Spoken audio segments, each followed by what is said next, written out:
Amigos de Digital TV Perú, es tiempo de hablar. Bienvenidos al programa de hoy. Hoy tenemos un programa muy especial porque contamos con unas visitas muy importantes que estamos recibiendo aquí en nuestro país y también en nuestro programa. Contamos con la presencia en Tiempo de Hablar de Agustín Laje y Nicolás Márquez. Ellos vienen desde Argentina presentando su libro, El Libro Negro de la Nueva Izquierda, Ideología de Género o su versión cultural.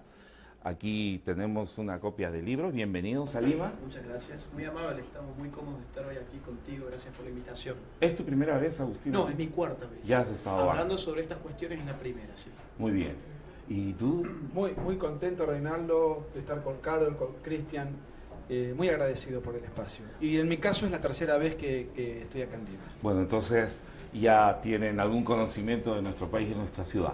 Y de vuestras comidas. Está bien, muy bien.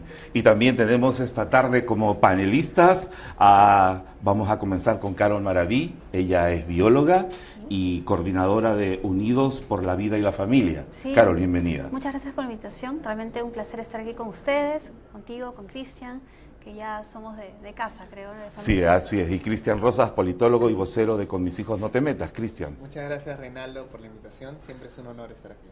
Bien, entonces tenemos un programa muy especial. Vamos a conversar sobre un tema que está pues en las tapas de los diarios, en las conversaciones, es acerca de la ideología de género. ¿Existe realmente la ideología de género? Volvemos en unos instantes, aquí en Tiempo de Hablar.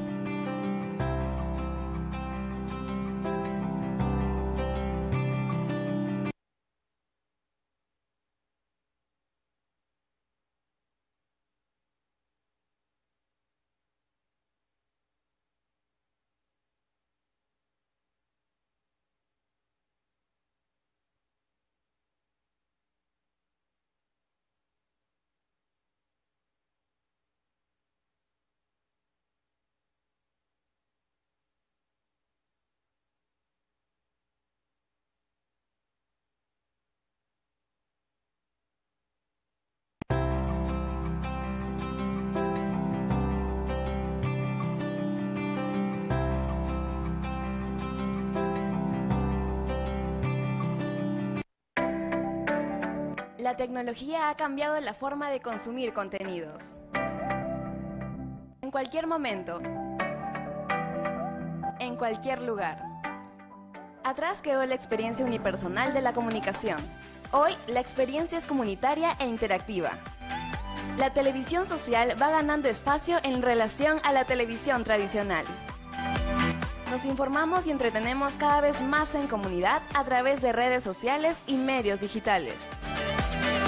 Acompañando esta nueva tendencia, nace Digital TV Perú, primer canal de televisión profesional interactiva del Perú, con contenido pensado exclusivamente para Internet, donde la gente podrá interactuar con los programas que ofrecemos, tanto en vivo como bajo demanda, a través de redes sociales y aplicaciones. Donde quiera y cuando quiera. Digital TV Perú le permitirá a los usuarios interactuar con el contenido que busca de una forma innovadora. Y a las marcas comunicarse con su público objetivo de una manera más efectiva y cercana. Nacemos en Internet y proponemos contenidos relevantes para los usuarios y a costos muy inferiores a los de la publicidad tradicional. Digital TV Perú propone el concepto de publicidad que entretiene, una solución creativa para las marcas que quieran ir más allá de lo tradicional. Y para los productores de contenido, una solución integral que incluye una plataforma web interactiva para comunicarse con las audiencias de una forma innovadora. Digital TV Perú, el futuro hoy.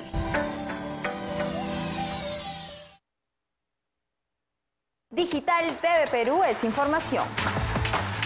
Desde nuestra central de noticias, nuestro equipo periodístico lo mantendrá informado las 24 horas del día. Contamos con 2 señales en vivo que le brindarán la mejor información que usted estaba esperando. Todo el acontecer nacional e internacional y los temas económicos, salud, gastronomía, moda y deportes los encontrarás a través de nuestra señal Digital 1.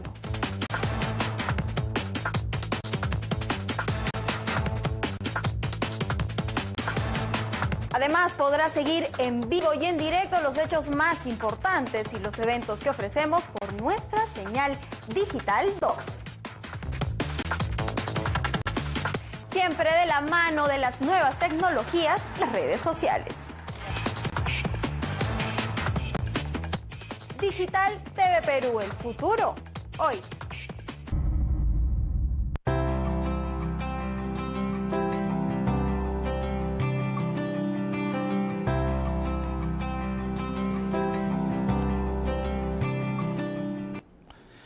¿Existe realmente una ideología de género? ¿Es relevante en estos tiempos? Es el tema aquí en Tiempo de Hablar en Digital TV Perú.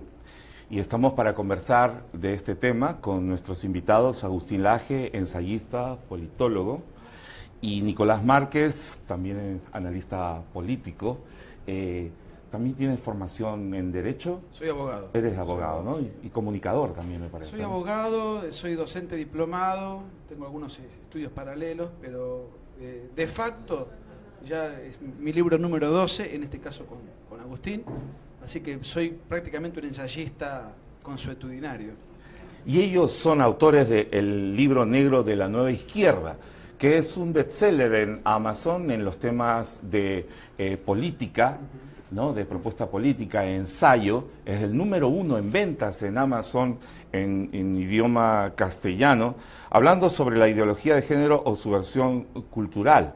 Así que es un libro pues que está en todas partes sobre este tema. Pero vayamos entonces a nuestra primera pregunta, diciéndole además que usted puede participar a través de Tiempo de Hablar, a través de nuestra página en Facebook. Usted entra a Tiempo de Hablar y puede participar, inclusive haciendo preguntas que nosotros las vamos a hacer inmediatamente aquí en vivo a nuestros invitados y panelistas. Lo primero, ¿existe realmente una ideología de género? ¿Quién lo dice? Agustín. Bueno, esto tiene que ver con la concepción que tengamos de ideología. ¿Qué es la ideología? Hay por lo menos 2 ramas. Una epistemológica, que afirma que la ideología es aquello que invierte la verdad, invierte la realidad, es una apariencia, no es una realidad. De esto ya hablaba Marx, por ejemplo, ¿no? La ideología como dato falso. Luego tenés la concepción de la ciencia política, que se interesa más por la ideología como sistema de ideas que cohesiona a un grupo con un fin político. Sea una o sea la otra, las concepciones de ideología que tomemos, la ideología de género claramente es una ideología. Respecto de lo primero, ideología de género, ¿por qué es ideología? Porque es una concepción anticientífica de nuestra sexualidad, que va a contrapelo de todo lo que la ciencia afirma sobre nuestra realidad sexual. Es decir, va en contra de lo que puede estudiar un médico, un biólogo, desde lo que nos dicta la morfología, anatomía, la fisiología, la neurología, etcétera, etcétera, etcétera, que son llamativamente las ciencias que más esperanzas de vida le han dado al hombre, es decir, que en su conocimiento del cuerpo humano han encontrado la manera de curarlo y de cuidarlo. Tenemos entonces acá 2 posiciones diferentes, ¿no es cierto? Acerca de lo que uno ve, de lo que está delante de nuestros ojos, lo que es empírico, y lo que es en cuanto a las creencias, pensamientos. Es una concepción diferente, digamos. Te doy un caso para que la gente entienda mejor esto. ¿Qué término es parte de la ideología de género? La idea de cambio de sexo, ¿no? La gente habla del cambio de sexo, si fulanito se va a cambiar el sexo o no. El sexo es algo que no se cambia. Ideológicamente podemos creer que hacemos un cambio de sexo, pero para que yo pueda cambiar mi sexo, no solamente tengo que rebanar una parte sana de mi cuerpo. Eso es una mutilación en todo caso. Para cambiar mi sexo, lo que yo tendré que hacer es incluso hacer un cambio a nivel óseo y cromosómico. Claro. Entonces, esto va contra la ciencia por esa misma razón. Es lo que- Genético. Y genético, claro. Es lo que diríamos, Nicolás, algo positivo, ¿no es cierto? Es algo que se puede comprobar, se puede ver, no hay dudas. Pero ¿quién dice entonces que la ideología de género no existe? Porque en las discusiones que vemos en diferentes lugares, digamos, los que no están de acuerdo dicen, no es una ideología, es una postura natural de las personas que desean escoger su sexo. Yo, para mí, parto de lo siguiente. A mí me parece que hay un sector que es a los partidarios de esta superstición, porque es una superstición. La superstición es Para ti es una superstición. La superstición es una ideología contraria a la razón. Claro. O sea, es una ideología como tal, es un conjunto de ideas, pero tiene, digamos, toda una base, como dijo Agustín, anticientífica. Los adherentes o los partidarios de este tipo de supercherías tan divulgadas se enojan con el término ideología porque lo consideran peyorativo. Entonces ellos hablan de perspectiva de género. Llamarle ideología, llamarle perspectiva. Enfoque. O sea, a ver, hay Filosofía, una corriente claro. de pensamiento que organizada y ordenada con una tesis X, que de cara la podemos conversar, relativa a la sexualidad, y después hay todo un grupo de militantes, de prosélitos, de propagandistas, de activistas callejeros, académicos, hay todo un aparato organizado, además de un conjunto de ideas que constituyen, digamos, la sustancia de toda esta movilización. Es una ideología, llamarle X, queremos llamarle enfoques. A ver, para mí lo que a mí me motiva es otra cosa. Este conjunto de ideas, ¿es bueno o es malo? ¿Se corresponde con la realidad o es una entelequia? Y porque lo otro, más que nada, es una cuestión terminológica. Esa es la discusión que vamos a tener y la conversación que vamos a tener también con la participación de nuestros panelistas. Carol, ¿qué tendrías que decir tú que estás en digamos, en la divulgación en contra de esta ideología de género? Lo que quedó clarísimo, y ustedes lo dijeron, esto es algo anticientífico, lo dijeron, o sea, esto no está en los cromosomas.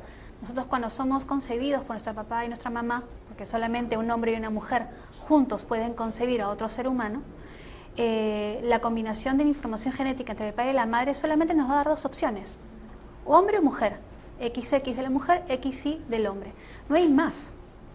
Cualquier otra cuestión que se vaya a dar que hay trastornos dentro de la concepción, trastornos en el desarrollo embriológico, son trastornos, pero no son parte del ser promedio, ¿no? El ser hombre o mujer. Claro, pero hay una discusión si es un trastorno, una disforia, si es una... Claro, eso es otra cosa. Eso es claro. Es un tema, es el trastorno cromosómico que puede haber, y otra cosa es la disforia de género, que es ya la confusión que una persona puede tener a nivel afectivo o por algún trauma que ha vivido en su vida y que puede hacer que o rechace su propio sexo porque hay un problema afectivo con mamá o papá, o que tenga una confusión porque ya también ha habido un trauma y otras cosas, ¿no? Son dos cosas diferentes. Cristian Rosas, de Con mis hijos no te metas.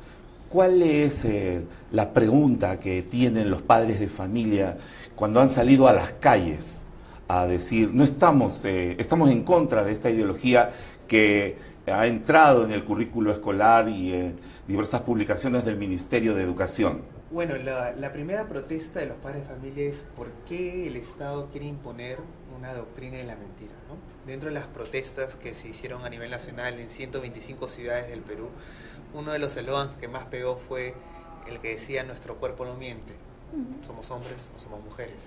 Y eso es así desde antes que uno nace, o sea, a los meses nomás, uno va a una ecografía, ve la madre y ya sabe el sexo.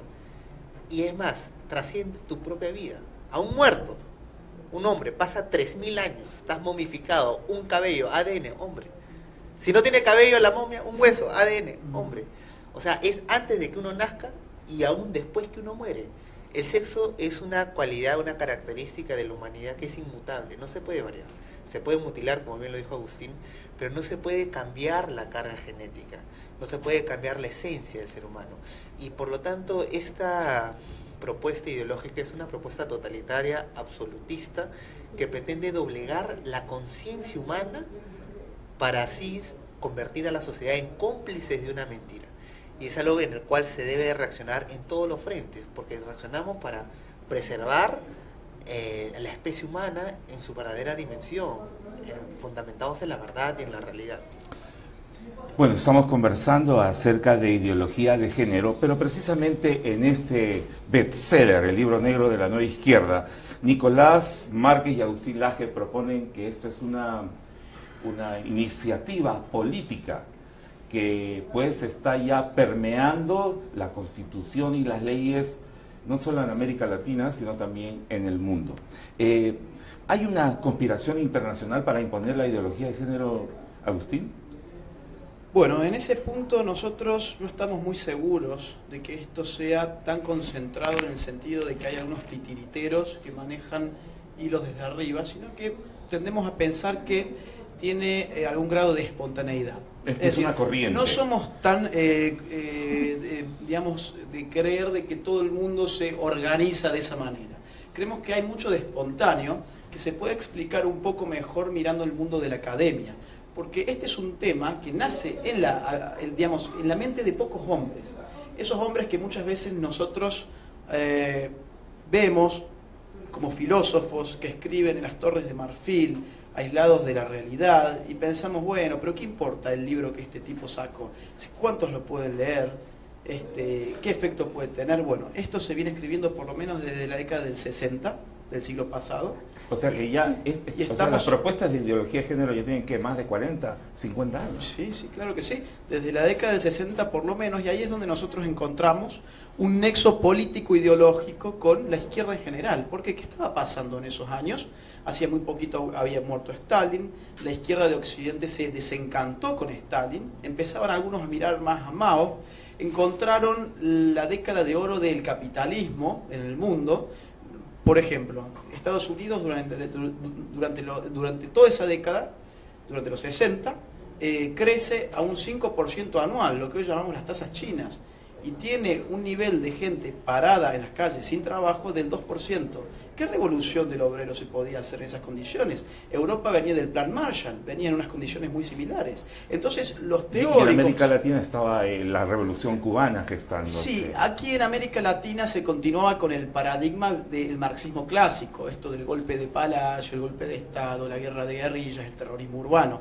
Pero allí, donde la realidad económica anulaba a la clase obrera como sujeto revolucionario, la absorbía, el obrero ya no era más ese del cual había escrito Marx, que no tiene más nada que perder que sus propias cadenas, una frase célebre de Marx. Ahora el obrero tenía para perder su celular, su automóvil, su casa, su televisión, etcétera, etcétera, etcétera. Era un obrero aburguesado, como dice la gente de la escuela de Frankfurt. Entonces, frente a eso, ¿qué hacer? Bueno, ya no podemos seguir fomentando el conflicto en ese nivel económico, lucha de clases, tenemos que encontrar otros conflictos. Estalla el mayo del 68 y se cree el nuevo sujeto de la revolución. ¿Quién es? El intelectual.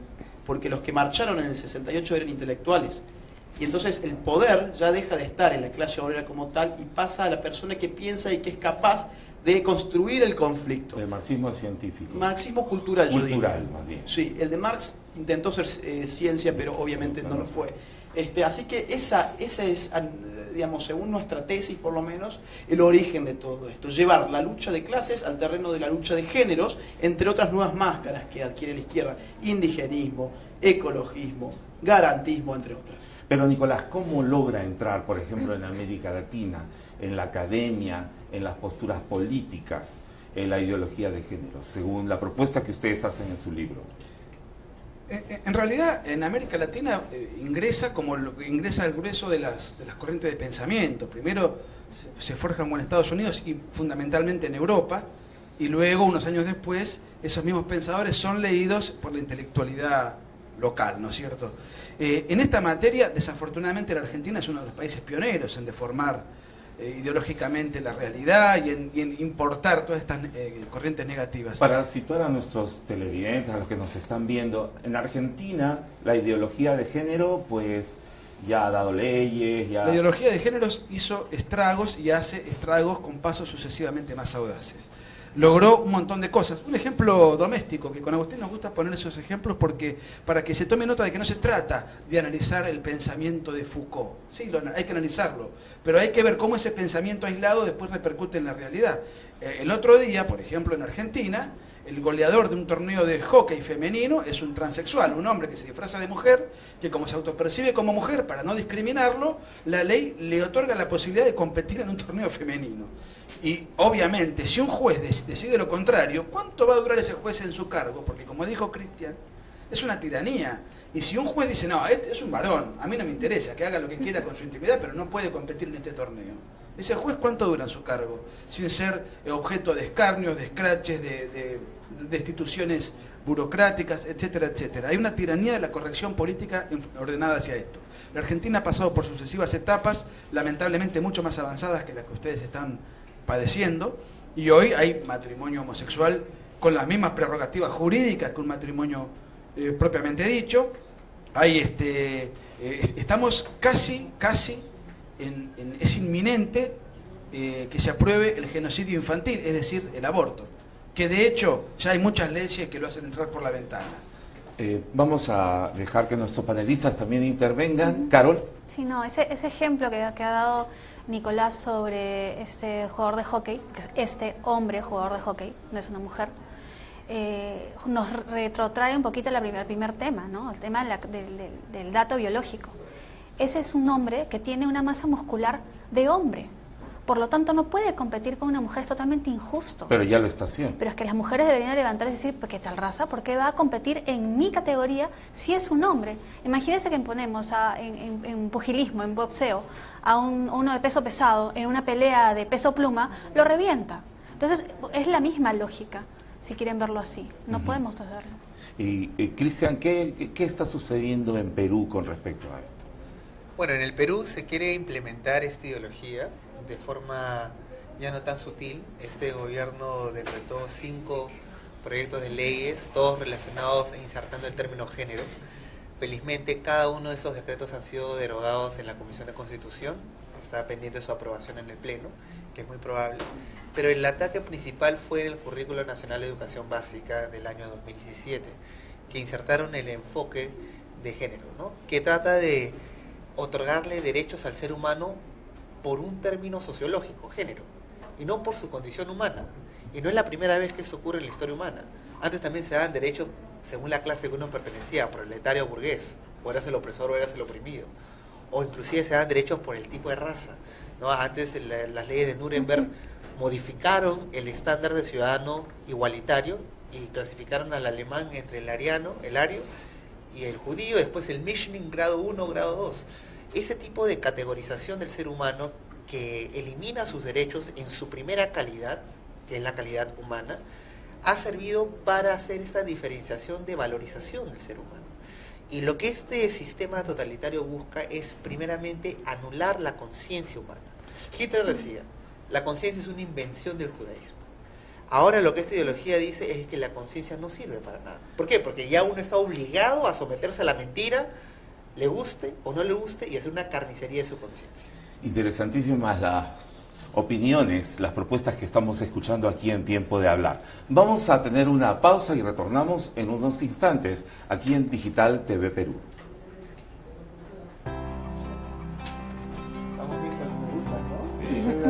Estoy con el ahí como eso. Está en que vuela. Todo eso que huele son personas que están poniendo me gusta.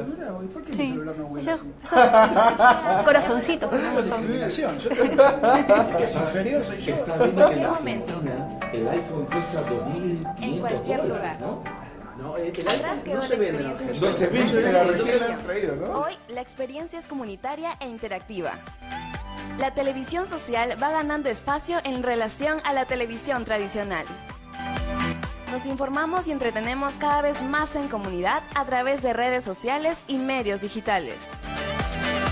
Acompañando esta nueva tendencia, nace Digital TV Perú, primer canal de televisión profesional interactiva del Perú, con contenido pensado exclusivamente para Internet, donde la gente podrá interactuar con los programas que ofrecemos, tanto en vivo como bajo demanda, a través de redes sociales y aplicaciones. donde quiera y cuando quiera.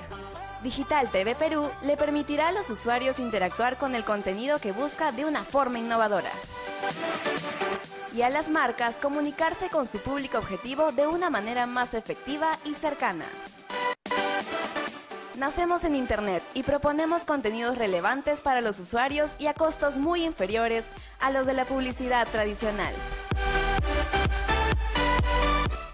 Digital TV Perú propone el concepto de publicidad que entretiene, una solución creativa para las marcas que quieran ir más allá de lo tradicional. Y para los productores de contenido, una solución integral que incluye una plataforma web interactiva para comunicarse con las audiencias de una forma innovadora. Digital TV Perú, el futuro hoy.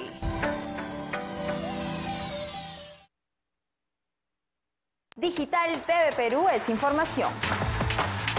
Desde nuestra central de noticias, nuestro equipo periodístico lo mantendrá informado las 24 horas del día.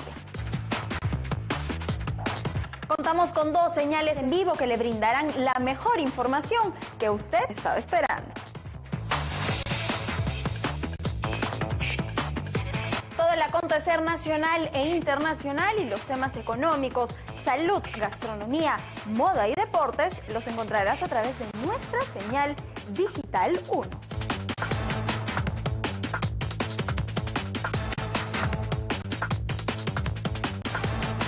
Además, podrás seguir en vivo y en directo los hechos más importantes y los eventos que ofrecemos por nuestra señal Digital 2. Siempre de la mano de las nuevas tecnologías, las redes sociales. Digital TV Perú, el futuro, hoy.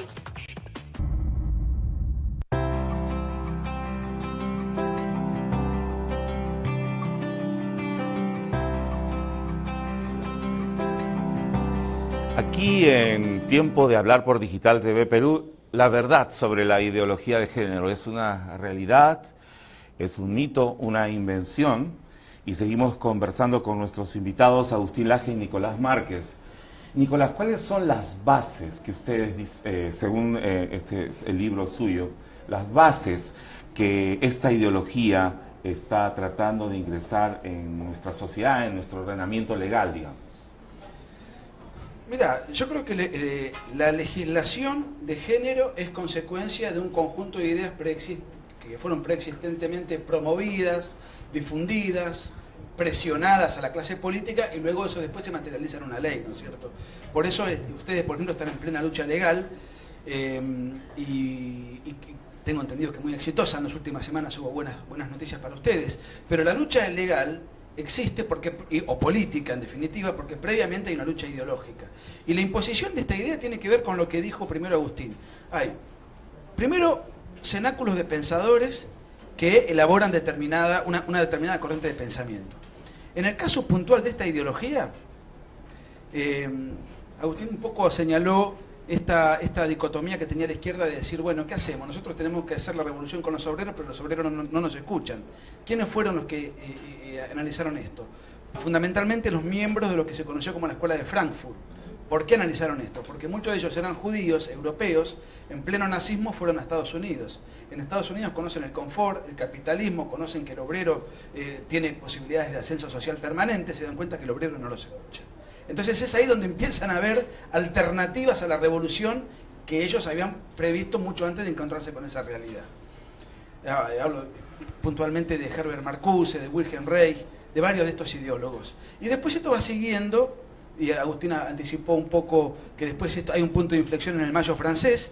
En ese momento, en el Mayo francés, el ideólogo de moda era Herbert Marcuse, pero el ideólogo que ya venía como sucesor, y que hoy es el más influyente, creo yo que es el más influyente, es Michel Foucault.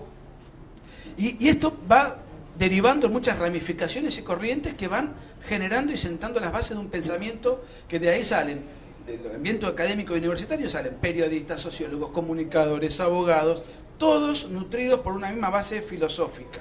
Una filosofía bastante negativa y vuelvo nuevamente, anticientífica.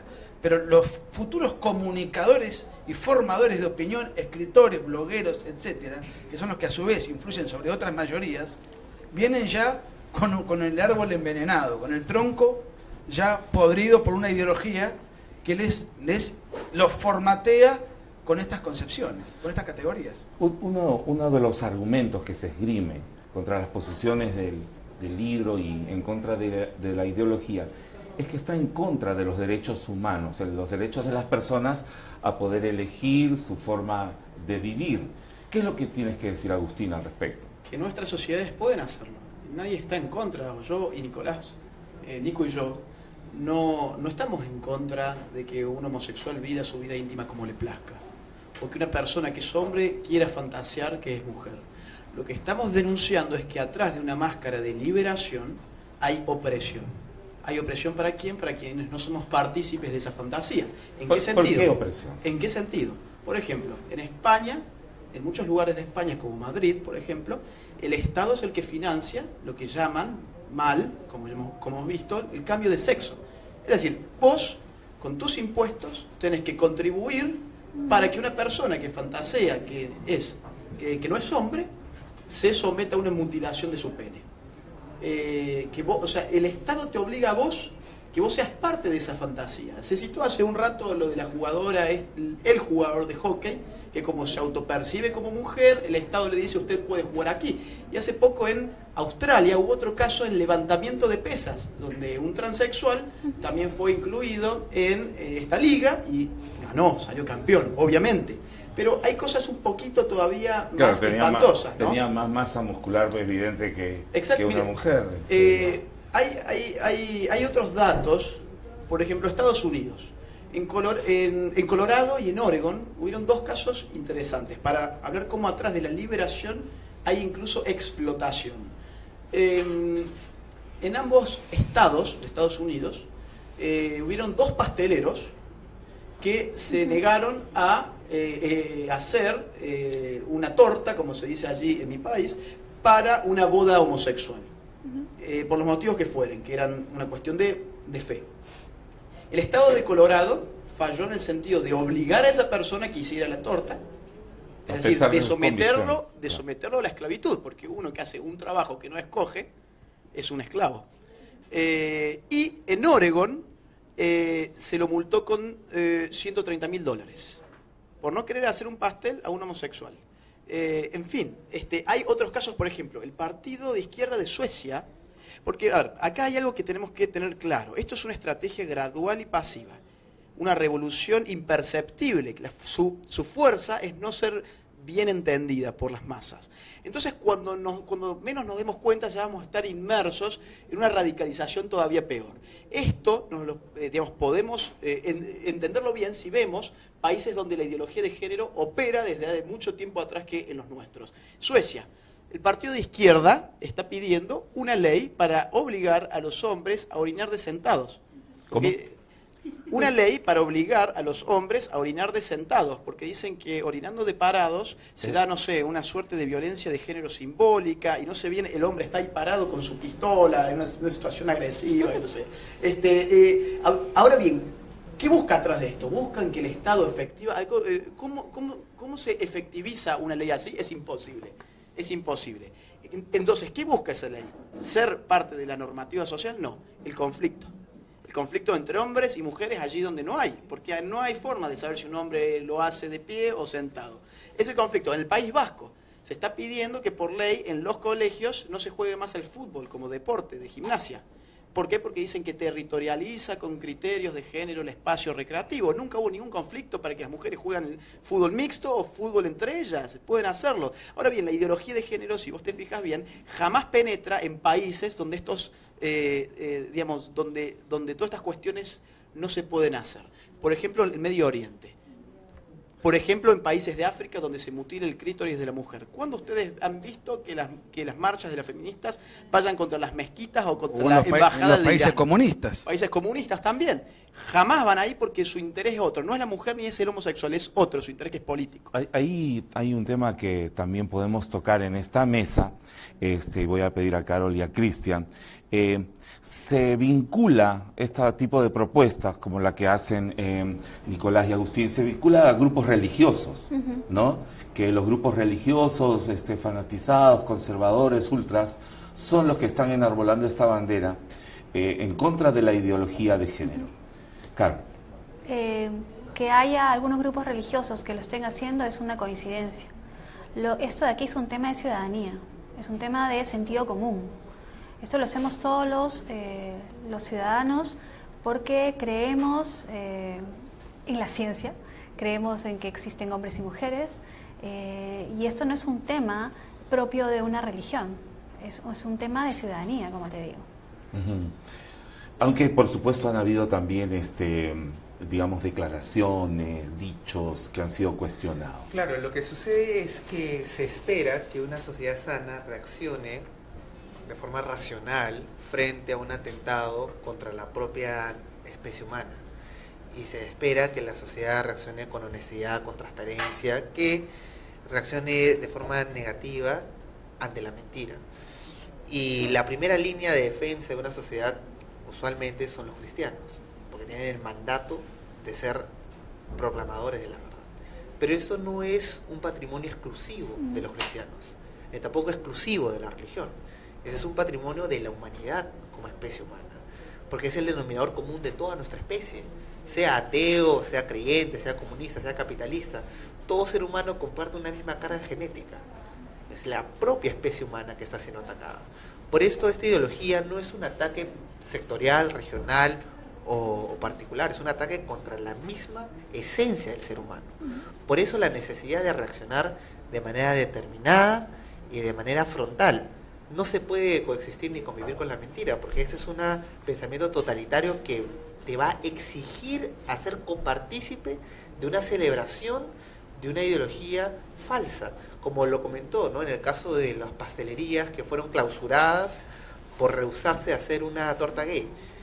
Me hace recordar en la época de Hitler también, ¿no? Buscaban a los lugares judíos para que fabriquen propaganda antisemita, ¿no? Y si no lo hacían, ya con eso era la excusa y los llevaban al Gulag, ¿no? A los campos de concentración. Ahora ya no le llaman campos de concentración, sino le llaman clases de ciudadanía cívica, ¿no? Para civilizar al ser humano de las taras de la religión, la homofobia, como le llaman, ¿no?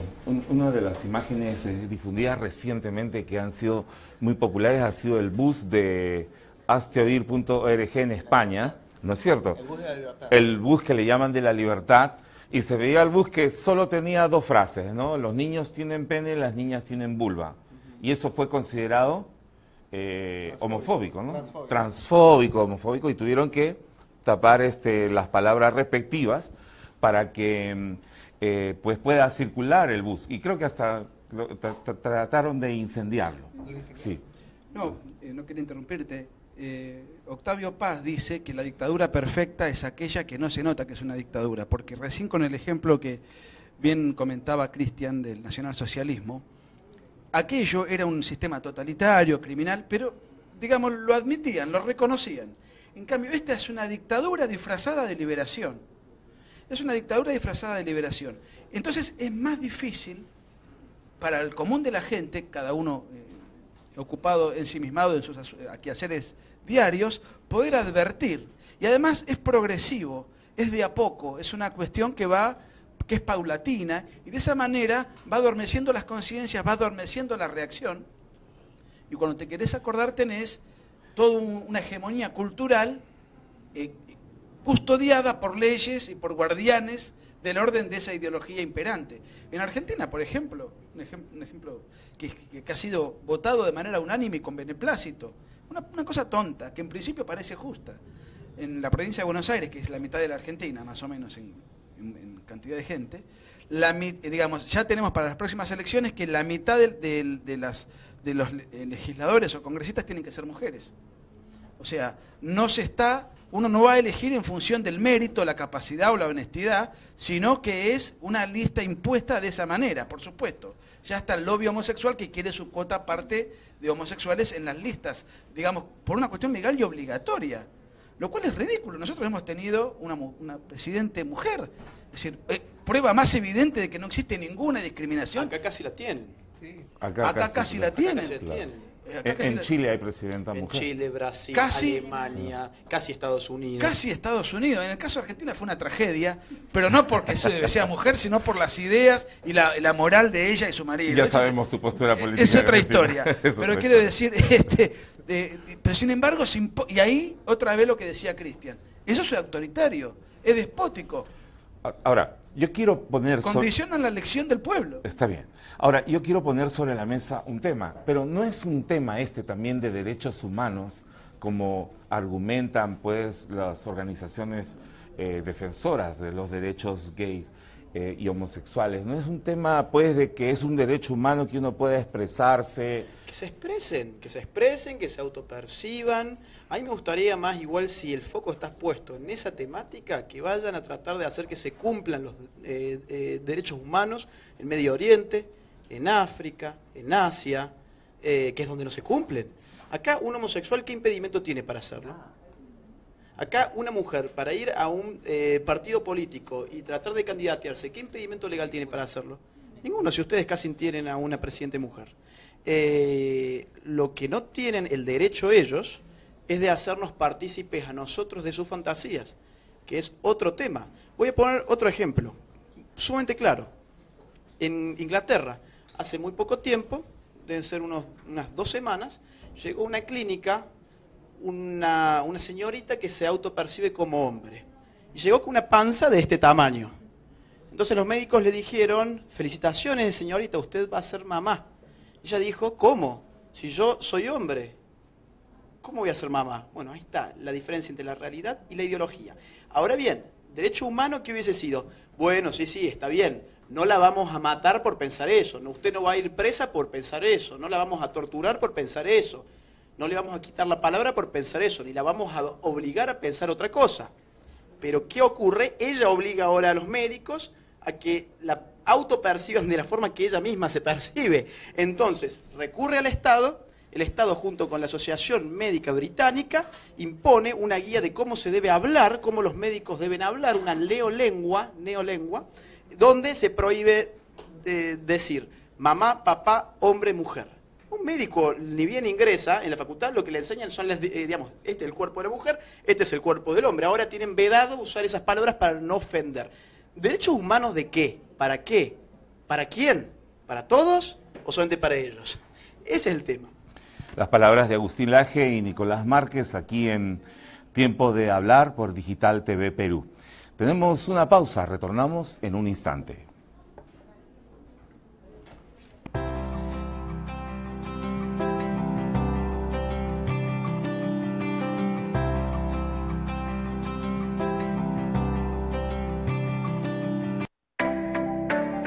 La tecnología ha cambiado la forma de consumir contenidos. En cualquier momento, en cualquier lugar. Atrás quedó la experiencia unipersonal de la comunicación. Hoy, la experiencia es comunitaria e interactiva.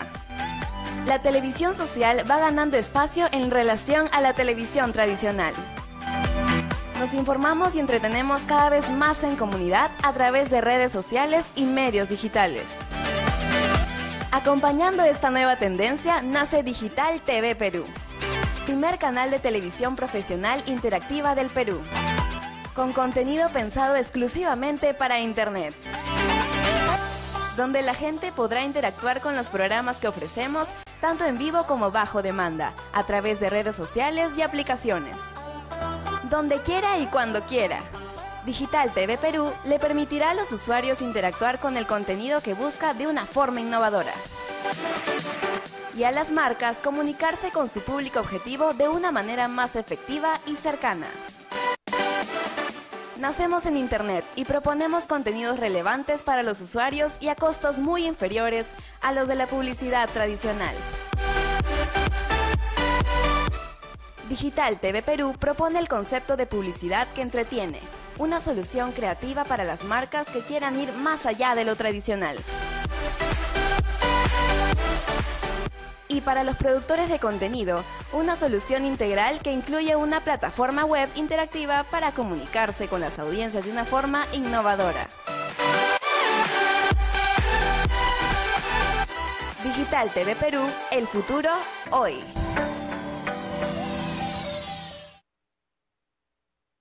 Digital TV Perú es información. Desde nuestra central de noticias, nuestro equipo periodístico lo mantendrá informado las 24 horas del día. Contamos con 2 señales en vivo que le brindarán la mejor información que usted estaba esperando. Todo el acontecer nacional e internacional y los temas económicos, salud, gastronomía, moda y deportes los encontrarás a través de nuestra señal Digital 1.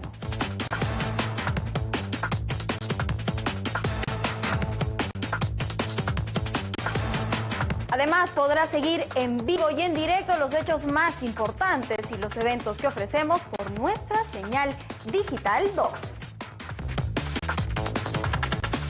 Siempre de la mano de las nuevas tecnologías, las redes sociales. Digital TV Perú, el futuro, hoy.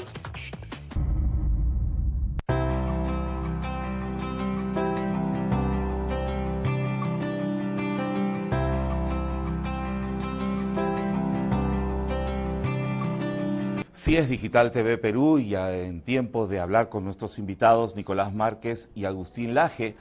Y queremos contarles pues que tenemos muchísima participación en las redes, en el Facebook Tiempo de Hablar. Saludos desde Argentina, saludos desde Chile, saludos desde Colombia, con algunas reacciones de nuestros televidentes que pues ponen sus comentarios aquí. Por ejemplo, Eric López dice, señores, no es la izquierda, esto es el neoliberalismo que vieron que podrían entrar tanto en la izquierda como en la derecha. Si fuera izquierda, entonces en la Unión Soviética o en Cuba debería haber estado. ¿Qué dice? Bueno, en la Unión Agustín. Soviética durante Lenin se aplicaron algunas de aquello que nosotros hoy llamaríamos políticas de género. La legalización del aborto, cabinas públicas para tener relaciones sexuales, una concepción ultramaterialista de la realidad sexual del hombre. Se implementó esto. ¿Y qué ocurrió? Llegó después Stalin, en el marco de una Segunda Guerra Mundial, y se encontró con un pueblo ruso, digamos, que había caído los índices de natalidad al subsuelo, que no tenía la moral para ir a pelear una guerra, que la familia estaba descuartizada, entonces tuvo que dar atrás con todas las políticas de Lenin, pero porque vio lo que había generado en ese pueblo, que encima estaba en un contexto bélico. Ahí es cuando, por ejemplo, surge el mito de la familia soviética, cosa un poco absurda para pensar en el marco teórico de Marx, donde la familia era un impedimento a todo esto, era un freno al Estado total y por eso es que la familia tenía que ser aniquilada. Lo que yo pienso ahí dice, no, esto es algo de los liberales. Yo diría que los liberales, si pecan de algo, es de ignorancia generalmente, porque son economicistas. Entonces las cosas culturales como estas, ellas no lo perciben de esa manera. Por eso han entrado dentro de esas filas, porque la ideología de género es hegemónica, es hegemonía. ¿Qué significa esto? Atraviesa muchos sectores políticos, ideológicos, ¿no? Es transversal. Ahora bien, lo que nosotros estamos hablando son 2 cosas. 1, sus orígenes. 2, sus fines. Tanto sus orígenes como sus fines tienen que ver efectivamente con los marcos teóricos de Marx. Y con los marcos teóricos de la izquierda, que, insisto, durante mucho tiempo... A ver, Engels, en el año 1884, publica El origen del Estado, la familia y la... el origen del Estado, la familia y la... la propiedad. Perdón. ¿Y él qué dice allí? Dice, en la familia el hombre es el burgués y la mujer es el proletariado. Ahí ya está el tema de la lucha de sexo sumamente clara. Pero por sus propios marcos teóricos, una revolución de la mujer no tenía sentido, porque la lucha fundamental era de clases, no de sexos. Pero le dice a la mujer, ustedes únanse a los obreros para ponerle fin al patriarcado que nace como un efecto del capitalismo, la propiedad privada, etc. El propio Marx decía que el matrimonio es un contrato de prostitución vitalicio. O sea, él tenía esa concepción totalmente peyorativa. Ahora bien, no podemos caer tampoco en la falacia de creer que los ricos son neoliberales y los pobres son de izquierda. Ahí estaremos viendo con una óptica marxista clásica y tonta, te diría. ¿Por qué? Porque efectivamente hay muchos ricos que están financiando todo esto, como George Soros, por ejemplo. Pero George Soros, ¿es un neoliberal o es un izquierdista? Y, digamos, más allá de sus cuentas bancarias. Ese es el tema. Acá estamos haciendo estamos hablando de ideologías, y yo creo que la ideología de género efectivamente está en el corazón de la izquierda. Ahora bien, la ideología de género es una manera de destruir las sociedades donde este sistema rige. Cuando se modifica el sistema, lo que históricamente vemos es que no se implementa de la manera que ellos quieren. Bueno, nuestros televidentes están disfrutando con las respuestas, porque pues hay para todo un tema cada una de las preguntas que se hace. ¿Querías decir algo? Quería complementar lo comentado.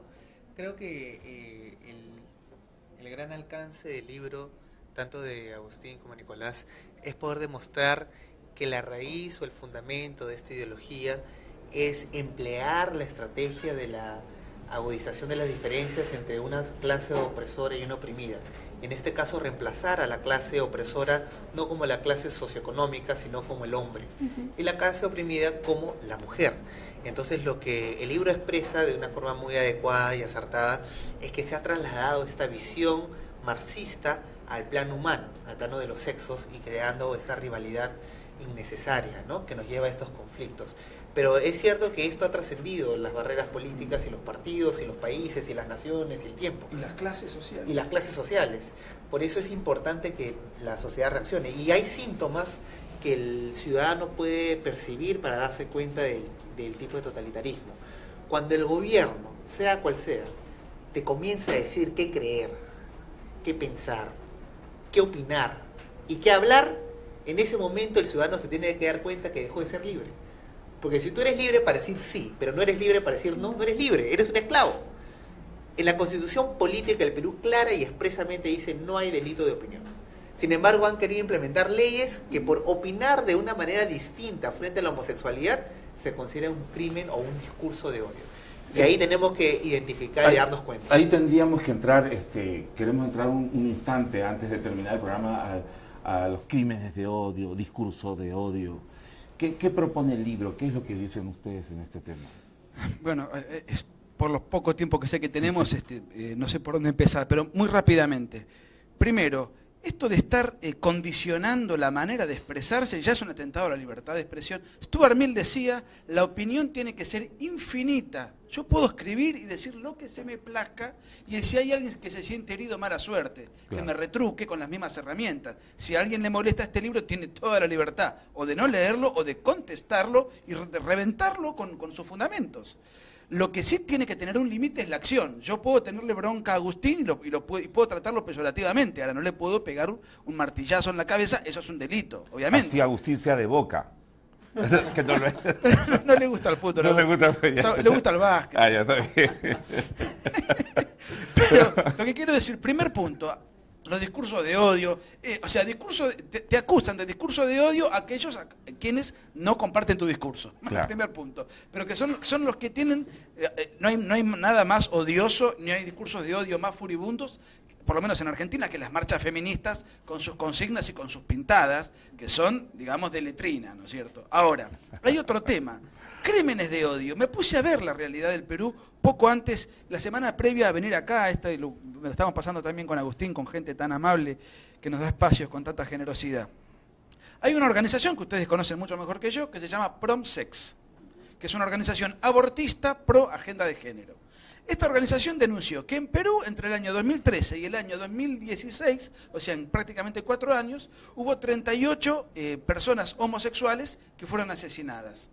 Muy bien, entonces denuncian 38 crímenes de homofobia, pero resulta que de estos 38 crímenes, 20 son parejas por crímenes pasionales, por celos, histeria. Parejas sentimentales. No sé qué les pasó ahí, 20 fueron asesinados por su propio compañero, ¿ok?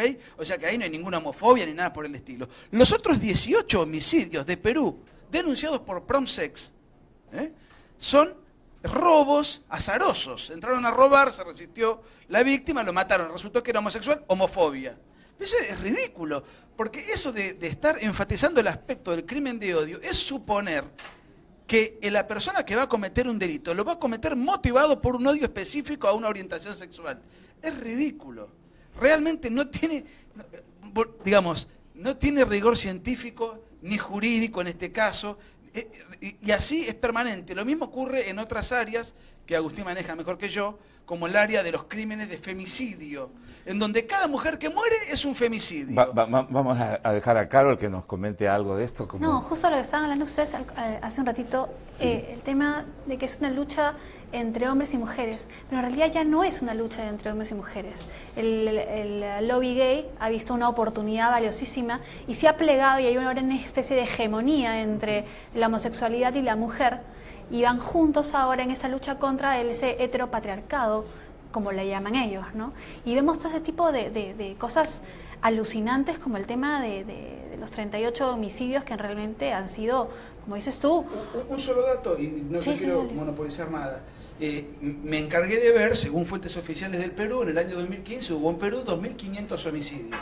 Yo vengo a denunciar públicamente que Perú padece heterofobia, porque las 2.500 personas asesinadas, la mayoría absoluta y abrumadoramente eran heterosexuales. Por consiguiente, con la misma categoría lógica de estos lobistas, acá se está padeciendo una heterofobia. Y la mayoría hombres. Entiendo que el 80% son hombres. Entiendo que Cristian ha estudiado bien el tema de los datos, inclusive ha desafiado para pues que puedan contradecir los datos y los estudios estos que se han hecho. Efectivamente, Nicolás ha hecho muy bien la descripción de la realidad, ¿no?, nacional, pero quería complementar lo siguiente.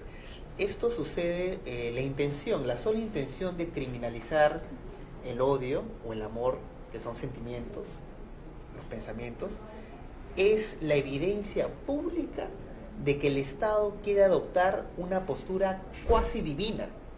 Porque el ser humano está limitado, no puede juzgar el corazón del hombre.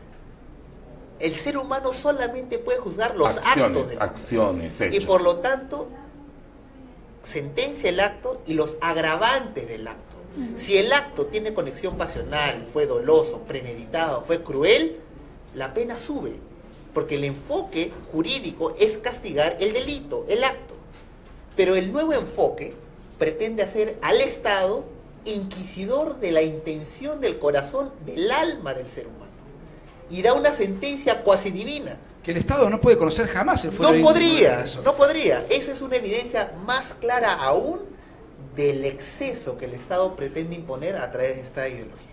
Bueno, una sola cosa, perdón que me entusiasme. No, porque este tema del femicidio y de agravar y de hacer todas estas marchas, si un hombre le pega a una mujer, lo que hay que sancionar es la violencia. Y como bien decía Cristian, por lo menos en el Código Penal... Claro, porque no se está de ninguna manera en favor de la violencia. Pero, obviamente, pero lo que se dice es, bueno, pero el hombre tiene una supremacía física, es cierto. Por eso, y en la inmensa mayoría de los códigos penales de Occidente, no son estáticas las penas, hay una escala. Y el juez evalúa si el agresor tuvo una supremacía física o si... No solamente con una mujer. Si yo le pego a un chico, tengo una supremacía física. Si le pego a un anciano, lo mismo. Si le pego a una persona en silla de ruedas, lo mismo. Y entonces, a la hora de castigar esa agresión, se evalúa la desproporción que tuvo el agresor a expensas de la víctima. Todo lo demás, el femicidio, etcétera, volviendo a Agustín, todo lo demás es ideología. Perdón, ¿qué es si un transexual es el que le pega a una mujer? Claro, buena pregunta. Claro, si un transexual se le pega es el pego, le pega a una mujer, tiene una superioridad muscular también. Bueno, estamos en redes, ustedes saben, y hay saludos desde México, desde Estados Unidos, Ohio, desde Bolivia, desde Costa Rica, desde Venezuela. ¿Cómo será desde Venezuela? Porque parece que ahí hay dificultad. Hay gente que nos quiere llevar allí, así que en una de esas llegamos pronto. Ya. En el libro se plantea que esta ideología también pretende validar, legalizar entre las propuestas que ustedes tienen la pedofilia y otras, la zoofilia, conductas sexuales como estas. Eso tiene que ver con el tronco filosófico, diría yo, de la ideología de género, con la falacia número 1, que es la siguiente: la sexualidad humana no tiene que ver con lo que nos es dado por naturaleza, sino que se explica simplemente por la cultura o por la autopercepción. Un psicologismo o un culturalismo explicarían simplemente la realidad sexual del hombre. Algo que hay que insistir con esto, va a contrapelo de las ciencias duras, ¿ok? Si la sexualidad es pura cultura, y la cultura que viene de la voz cultivo es lo que el hombre hace, es lo que el hombre hace, ¿cuáles son los límites? La cultura es azar. Lo que nos es dado, no se puede cambiar. En este sentido, mirar la sexualidad con este enfoque, que lo reduce todo a la cultura, significa bajar todas las barreras a las conductas sexuales, porque pasan a ser todas arbitrarias. Tanto así que ya todos los grupos digamos que luchan por la legalización de la pedofilia han empezado a modificar el nombre pedofilia. Ahora se llama boy lovers, child lovers, sexo intergeneracional, y esto está, insisto, en la raíz o de derechos sexuales de los niños. ¿Perdón? Derechos sexuales de los niños. Esto lo habló, por ejemplo, en los 70 Shulamit Firestone, una feminista de la tercera ola, en los 70, de Canadá, acabó loca, y ella escribía que después de la revolución del feminismo íbamos a estar tan liberados sexualmente que incluso iban a ser legítimas y legales las relaciones sexuales entre niños y adultos, con dos condiciones. Número uno, que el niño tenga órganos sexuales de cierto tamaño para que no se lastime en su contacto físico con el alumno, con el adulto. Y número dos, un tema muy importante, que el niño acepte tener la relación sexual con el adulto. Una estupidez de cabo a rabo por un dato de la realidad. ¿Cuál es ese dato? Que los adultos y los niños no tienen el mismo poder en ningún campo de la realidad social, ni psicológico, ni económico, ni experimental. Entonces, eso se está utilizando hoy en día para morigerar las penas de hombres adultos que tienen relaciones sexuales con niños. En Italia hay casos. Bueno, también está el caso, por ejemplo, de un grupo de sexólogos de Holanda que está pidiendo que la pornografía infantil sea hecha por el Estado. Que el Estado vaya y filme. Bueno, lo podemos decir aquí tenemos libertad de expresión, podemos decir pues nuestra opinión libremente. Estamos ya en los instantes finales de nuestro programa, lamentablemente hemos tocado solo la superficie, pero la propuesta está en el libro negro de la Nueva Izquierda. Usted puede pedirlo por Amazon, ¿no? Usted puede pedirlo por internet, por Amazon. Es un bestseller número 1 en ventas en libros de este tipo. Pero además, Nicolás y Agustín van a estar en una conferencia este sábado 22 a las 8:30 de la mañana. Tempranito, hay que estar temprano, ¿no es cierto? Sí. Hay que desayunar temprano, los tamales y los chicharrones. Porque es la segunda fecha, la primera se agotaron entradas y el mismo sábado, que es mi cumpleaños, me tengo que levantar a las 7 de la mañana para estar lúcido. Feliz cumpleaños. Entonces van a caer bien los tamales, los chicharrones y todo esto que se come aquí. Y que vengan. Y que vengan. Y por supuesto que sí, va a ser en la Derrama Magistral, en Avenida Gregorio Escobedo, 548 en Jesús María. Tienen un bonito auditorio allí. Así que el sábado 22, las entradas a la venta las puede encontrar en tu entrada. 30 segundos para una ronda final. Nicolás. De todo lo que se habló, de lo último que dijo Agustín, que no es solamente una disquisición de él que él hace analizando la ideología de género. Los principales ideólogos de género o eran pedófilos activos o pedófilos en cuanto a divulgación. Por ejemplo, Foucault era un activista pro pedofilia. Alfred Kinsey, que hoy estuvimos hablando, era un pedófilo confeso, fue uno de los pioneros de la ideología de género. Lo mismo Wilhelm Reich. Los ideólogos del género contemporáneos, Harry Hay, que es el padre del movimiento LGBT norteamericano, era disertante y miembro honorario de la NAMBLA, que es la internacional pedófila más importante del mundo. Entonces, me sale el abogado de adentro, a pesar que yo no ejerzo como abogado. A confesión de parte, relevo de pruebas. No es una interpretación nuestra de la ideología de género que de ahí se deriva la pedofilia. Es la confesión explícita de sus principales voceros que quieren, dentro de su agenda, que eso se imponga. Agustín. Bueno, hay otro tipo de conductas como la zoofilia, que se ha legalizado en Canadá hace poco tiempo, o sea, hace 6 meses más o menos, 6 meses. En Suecia ahora se busca la legalización del incesto y de la necrofilia, exactamente. Y ustedes otra vez, ¿qué tiene que ver esto con la ideología de género? Bueno, que la ideología de género nos presenta la sexualidad simplemente como una construcción del hombre de la cultura, ¿sí? Lo interesante de ver estos casos que nos parecen tan lejanos es que allí se vivió la ideología de género hace años. Entonces no vaya a llegar el momento en que nosotros aquí también estemos peleando, no ya por la currícula, sino porque no nos metan la ley de la necrofilia, de la zoofilia, de la pedofilia, ¿no? Así que la reacción tiene que ser hoy, ya. Carol Maraví. No, sí, encantada de haber estado con ustedes aquí y espero que todo el mundo vaya, bueno, ya están todas las entradas vendidas para esta semana y el sábado... Solo queda para la conferencia tenemos que del ir todos sábado. a celebrar el cumpleaños de Nicolás. ¿Dónde comprar las entradas? En tu entrada. En Plaza Vea, ¿no? En Plaza Vea, ¿no?